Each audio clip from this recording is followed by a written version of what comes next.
Alright guys, you know the drill. My name is Pete Dalfit. This is my channel. We talk about American soccer, especially USMNT stuff. And today we are going to be predicting the senior team roster for the friendlies at the end of March. So what makes this roster so interesting is that we have both the European players and the domestic players available, but we also have Olympic qualifiers going on at the same time, and that will change the face of this roster depending on who is going to the Olympics. Now, if you follow me on Twitter, you saw me tweet a while ago that some very interesting names have been asked to join the Olympic qualifying camp, but that US Soccer is still in negotiation with the clubs about letting them go. But what I'm going to do is try and project who gets called in for these March camps based on A, who's available, B, who's in form, and C, who is going to the Olympic qualifiers in Mexico. Now guys, look, this is our last friendly before Nations League resumes in June. And yes, there might be one more friendly in June right before Nations League, but we don't have a ton of time to experiment. This camp, in my opinion, is going to be about bringing both the European and US players together and building on the different camps that we've had at the end of last year, the beginning of this year, and sort of finding the chemistry, the collaboration, having everybody playing in the same system. So I don't think we're going to see a lot of very experimental or brand new picks here. There are a couple of key positions that we still have to sort out. Left back is maybe not 100% sorted. Right center back is still a question mark. Right wing, and of course, forward. Before we get into it though, welcome to the channel. If you're new, smash that subscribe button. You don't want to miss any videos. We put them out every week. If you're already subscribed, guys, smash that like button. That helps other people to find us. Here we go. Okay, and we're talking goalkeepers. These are the three guys that I think go. Zack, Steffen, and Horvath are obviously in Europe and will definitely be called up. And I think Matt Turner is the guy who goes as the third or even second goalkeeper. We're not exactly sure where that pecking order is right now. There are a few other guys in Europe that aren't playing. You got CJ Dos Santos over at Benfica. You've got Damian Las at Fulham. And you've got Chituru Odunze over at Leicester City. Now, Odunze was called up last November for the European roster, but I think it's more likely that Odunze will be on that Olympic roster. Now, some people think that we won't bring MLS players to this camp because of the pandemic and because of travel restrictions and all of that. But if we were able to bring Sebastian Lletget to Europe last November, honestly, guys, cases are going down, restrictions are being loosed. I think by the end of March, it won't be a problem for sure to bring at least a couple of MLS-based players to this camp. And so I really do think that Matt Turner will go. He had a good debut against Trinidad and Tobago just last month. Obviously, he didn't have a whole lot to do apart from saving that penalty. And there are some people who think that his shot-stopping abilities should catapult him into the #1. I don't think that, but I do think he should be in the top 3. And both him and Horvath should be not only competing for that spot on the bench, but also pushing Zack Steffen, because that is exactly what we want. A dark horse for the goalkeepers could also be Sean Johnson. I can see him getting the call just because he is much better with his feet than Matt Turner. But in my opinion, he's not as reliable a shot stopper. He makes big mistakes on a fairly regular basis. I'm not a fan of Sean Johnson, but it wouldn't surprise me if Gregg Berhalter called him in. But these are the three I'm going with if I had to put money on it. Let's talk about fullbacks. Sergino Dest, Reggie Cannon, and Antonee Robinson. Okay, so there's only 3 fullbacks here. We know obviously Sergino Dest can play on either side of the field, and that's why I think Gregg Berhalter only will take 3. Sam Vines would be the other guy that I think might get called up for this. But I do think that Sam Vines will be in Mexico with the Olympic qualifying team. So I don't personally think that Sam Vines comes here. I think Berhalter will be happy with these 3. Now, there is an outside chance he could call up Tim Ream. I'm not sure about that. Tim Ream really hasn't been playing for Fulham, and I just don't think that Tim Ream offers anything to this squad going forward. I know that Tim Ream has played left back before, but in the system that Gregg Berhalter is playing, where your wingers pinch in and your fullbacks are responsible for providing the width up the field, I just don't think that that's part of Tim Ream's game. He's really more of a center back, so him bombing up the field is not something that's going to happen. Now, as a center back, that might be a different story, but even then, I just don't think that Tim Ream is in the top 5 center backs for the US anymore. But we'll talk about that a little bit more as we get into center backs. Now, a ton of people think that Antonee Robinson either shouldn't be starting or shouldn't be on this roster. There is no left back in our pool who is getting consistent playing time for a top 5 league and also playing generally well. I know Antonee Robinson has defensive deficiencies. So does Sergino Dest. And guess what? So does Reggie Cannon. But we're talking about our best fullbacks. And for me, these 3 are our best fullbacks. Could DeAndre Yedlin get called in? Maybe. I personally think that Cannon is ahead of Yedlin at the right back spot. Cannon is more technical than Yedlin is. Yedlin is basically a speed merchant, and yes, his defensive positioning has improved as he's gotten older and he's matured as a player, but he's still a huge liability in possession of the ball. When you compress time and when you compress space, DeAndre Yedlin cannot cut it, and there's a reason he's now playing in Turkey. So it is possible that maybe Berhalter brings him, at least to see him in camp, and see what he can do and see if he still has something to offer the team. At this point, I think it's unlikely, but it wouldn't surprise me. Let me put it that way. Okay, center backs, and in my opinion, these are the 5 center backs that Berhalter brings to this camp. John Brooks and Mark McKenzie would be the left-sided center backs. Chris Richards, Matt Miazga, and Aaron Long are the right center backs. Now, the truth is, both Mark McKenzie and Chris Richards are actually right-footed, but their distribution with their left foot is exquisite. Richards in his last few games for Hoffenheim has really showed an improvement, not only with his passing game in possession, but his ability to make passes that penetrate through the lines, and that was really good to see. Both Mark McKenzie and Chris Richards can actually play on either side of defense, but I do think that for now, McKenzie should be Brooks' backup at that left center back spot, replacing Tim Ream. But the real story of these center backs, guys, is getting game time for Chris Richards and John Anthony Brooks together. This is the first time, maybe ever, that we've had 2 center backs starting in the Bundesliga at the same time. And the fact that Gregg Berhalter didn't give Chris Richards a lot of time back in November to play with Brooks is puzzling to me. You know, if you look at the trajectory of Richards' career, I think it's very clear that he is going to be the center back partner for Brooks during qualifying. And with center back partnerships, it's a tricky thing. They need to have chemistry. They need to know each other. They need to understand who is going to drop, who is going to cover, who is going to step. Do their strengths and weaknesses complement each other as a duo? And I just think the more time that the two of them get together, it's really important. To be honest, I would have Richards and Brooks start both of these games. McKenzie, for me, should be Brooks' backup, no questions asked, and Long and Miazga should continue to fight it out to be Richards' backup at that right center back. I have not been as impressed with Matt Miazga as some people have.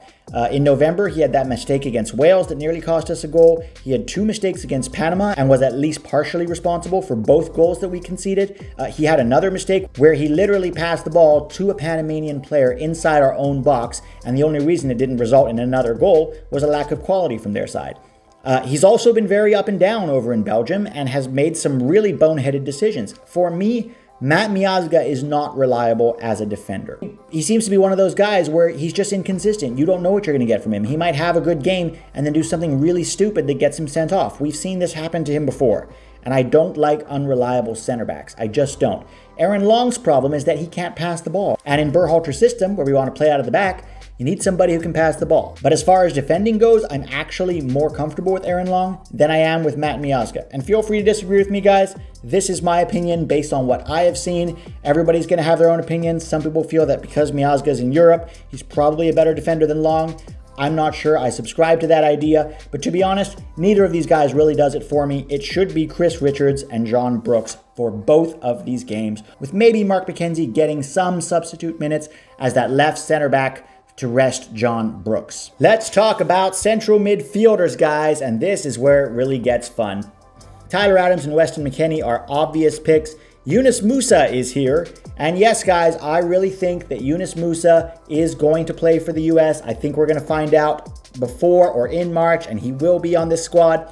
Owen Otasowie should also be there. Now, there's a possibility it could be Johnny Cardoso from Brazil. The only thing is, I have a feeling Johnny Cardoso is going to end up going to the Olympics, but it's going to be one or the other to back up Tyler Adams at that 6th spot. So if Cardoso goes to the Olympics, I think Otasowie goes to this roster, and vice versa. If Otasowie ends up going to the Olympics, then I think that Cardoso goes to this roster. Giovanni Reyna is here as a central midfielder because I hope that Berhalter will play him as a central attacking midfielder next to Weston McKennie. I know that back in November we shunted him wide in order to accommodate Yunus Musah, and I think he can play there if asked to, but I think you lose some of his attacking prowess, if I'm being very honest. I think that Yunus Musah shouldn't play wide either. I don't think it's his best spot. But to be honest, you want Gio Reyna, Weston McKennie, and Yunus Musah fighting it out for those 2 dual 8 box-to-box attacking midfielder roles. Julian Green is the other guy that I think will be here. Now, I was tempted to say Sebastian Lletget, and I still have a feeling that Sebastian Lletget will take that other attacking midfield spot. But Julian Green has been so good for Greuther Fürth in the German second division, not only scoring goals, but playing like a playmaker and really showing a lot. He's entering his prime now, and I think this is probably his last chance to come into camp, show what he can do, and maybe make a push to be on that World Cup qualifying roster. Richie Ledesma is injured, so I do think that opens the door for Green. I am still a little bit concerned that Sebastian Lletget will be called in, and to be honest, I don't have a problem with that because he has always performed well for the US, but we've seen Lletget now at the last 4 camps, and I just think we know who he is, we know what he offers. We could leave him at home and bring Green here for this last chance to have a look at him before qualifying starts. That's just a hunch I have. I haven't heard anything about that. Now, Green did get COVID just 2 days ago, so I don't know if that's going to impact his availability if he's not playing, but that is something to consider. There is still a chance it could be Sebastian Lletget. Now, who doesn't love the forwards? And this is where it really gets fun. Matthew Hoppe and Josh Sargent will be the center forwards on this roster. Now, this depends. I've heard from certain sources that Matthew Hoppe is wanted for the Olympic qualifying roster, but that negotiations are ongoing with Schalke about that. If Hoppe is on the Olympic qualifying roster, then I think probably Soto or Jesus Ferreira comes to this one. But if Hoppe doesn't make it, I think Soto and Ferreira will be the center forwards on the Olympic roster, and Hoppe will be here. Josh Sargent, he lost a big opportunity in November to play for the national team where I think he could have shown what he was all about. And I want to talk a little bit about Josh Sargent because I said something on Twitter the other day that sometimes Josh Sargent's problems don't seem technical, but more mental. He feels frustrated. He feels like he lacks confidence. He feels like he's sometimes trying to force things in order to prove himself, and he isn't playing with that swagger that you want from a center forward. Now, yes, he is still very young. A lot of people think that it's a result of playing for Werder Bremen, and I agree. I think that's a huge part of it. But I've noticed in myself, guys, that when I'm a fan of a player, I sometimes try to excuse their poor play, or it's easier for me to blame it on the club and say, well, he's not getting service. But the reality is he has missed quite a few significant chances to score this season, and I do think that that's a confidence problem because we see his talent and his quality in flashes. You're like, oh my God, if this guy could do this consistently, he would be an amazing forward. But we haven't seen it consistently enough, and I do think it's mental. It's not just that he lacks service, although that is a big problem, but I do think that his confidence is low. He spends so much time battling for the ball, and sometimes he rushes the pass or he rushes a decision, and sometimes it's the bad one. Sometimes he doesn't pull off the simple things that he should pull off, and I really think that's a head issue. Hopefully, he can come into this roster and play with his teammates who he likes and who support him, and hopefully Gregg Berhalter believes in him. I would like to see Sargent start one game and Matthew Hoppe start the other. For me, these two guys are the front runners to play center forward at World Cup qualifying. Now, yes, I know that Tim Weah, who I'm a huge fan of, can also play center forward. I'm just not sure that he really fits into this system. Berhalter wants his center forward to drop very deep, hold up the ball, and get involved with combination play, and maybe Tim Weah can do that. I've seen him do it in flashes. I haven't seen him do it consistently yet. Part of that is his positioning for Lille. He plays as a right forward who can tuck inside, which is kind of exactly what Berhalter wants his right forwards to do. So I would like to see Weah try it on the right, but who knows? Maybe he could get a couple of minutes as center forward. He is a very good finisher. When he gets chances, you bet on him to finish them. Christian Pulisic is struggling at Chelsea, and hopefully he comes here and can put those struggles behind him. We need a fit, healthy, confident Christian Pulisic for the US. I know there's rumors about him going to Bayern, guys. Don't believe everything you read on the internet. Now, Chris Mueller and Paul Arriola are the other two wide forwards on this roster. I wouldn't necessarily bring both of them to this roster, but because I think that Uli Yanez and Conrad de la Fuente will be over in Mexico at Olympic qualifying, and because Jordan Morris is now injured with his ACL, I think Chris Mueller and Arriola are the two guys that make up this roster. Maybe they'll get some game time, maybe they won't. To be honest, both Mueller and Arriola have fairly low ceilings. I don't think either of them is going to be in Qatar, but I'm fine with them being on this roster. Arriola is a very good team guy. He's unselfish. He works hard for the team. He's a good guy to have in the locker room. And although he isn't the most technical guy in the world, he works very, very hard.